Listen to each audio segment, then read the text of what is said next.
Welcome guys to my new another blog ভিডিওতে দেখে বুঝতে পারতেছেন যে ভাইরে ভাই এত পরিমাণে চাপলাম আসলে আমি আর কি বলবো। সেলরের উদ্বোধন দেখতে গেছিলাম, বাকিটা ইতিহাস। সামনের থেকে চাপ দিচ্ছে, পিছন থেকে চাপ দিচ্ছে, কেউ মাথার উপরে উঠতে চাচ্ছে, কি একটা বিশ্রী অবস্থা ভাই। আমার মনে হয় না আমি সেলরের অনুষ্ঠানে যেতে চাইছি, কি বলবো। তারপর আমার বন্ধু আসলে আসার পরে কষ্ট বন্ধু চলো আমরা যাই আজকে সেলরের উদ্বোধন, আজকে একটু যাই ভিতরে পরিবেশটা দেখে আসি। ভাই ভিতরে পরিবেশ দেখতে যাই যে পিঠের হাড় একেবারে হাড্ডি হুড্ডি ভেঙে অন্যরকম হয়ে গেল ভাই। তবে তাই বলো একটা কথা শোনেন, ভিতর পরিবেশ কিন্তু সেই রকম সুন্দর, ঠিক আছে। কিন্তু যখন ভিতরে ঢুকলাম, ভিতরে দেখি যে ভাই পরিবেশটা সত্যি কথা একেবারে ওয়াও পরিবেশ, এত সুন্দর লাগলো আমার কাছে, মানে বলার অপেক্ষাই লাগে না। এত কিছু আর এত লোকজন, এত মানুষজন আজ কেউ কিনতেছে না, খালি দেখতেছে ভাই। আমার মতন কেউ ভিডিও করতেছে, কেউ দেখতেছে, কেউ বাতাস খাচ্ছে, এসির ঠান্ডা হাওয়া খাচ্ছে।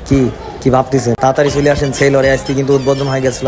আমার নায়িকা কি জানো, মিম নাকি, আজ জীবনে এদের দেখেও নি, চিনেও নি, আজকেই প্রথম দেখলাম। হালকা পাতলা দেখেছি, দেখতে যাই পেটে যেভাবে চাইছি ভাই, কি আর বলবো, মানে বলার অপেক্ষায় থাকে না। আমি তো সবসময় কমেডি টাইপের ভিডিও করি, আমার তো এই জায়গায় সুন্দর করে ব্লগ করা সাজে না, তাই আমি হাসি কমেডি ব্লগই করি, না আর কি করবো। এখানে যত মানুষ আছে সবাই যদি এক পিস করেও কেনে, তাও মনে করে যে কয়েক লাখ টাকা বিক্রি হবে না, ঠিক আছে। এত বড় একটা শপ করেছে ভাই, উপরতলা নিচতলা 2 তলা, টোটাল একটা অসাম পরিবেশ করেছে। কিন্তু জিনিসপাতির দাম কিন্তু সেরকম, হ্যাঁ অতিরিক্ত দাম কিন্তু, বুঝিস। একটু দেখি শুনি ভাব টাপ নিয়ে কিন, আগে কিন্তু কিনতে যায় না হুটহাট করি।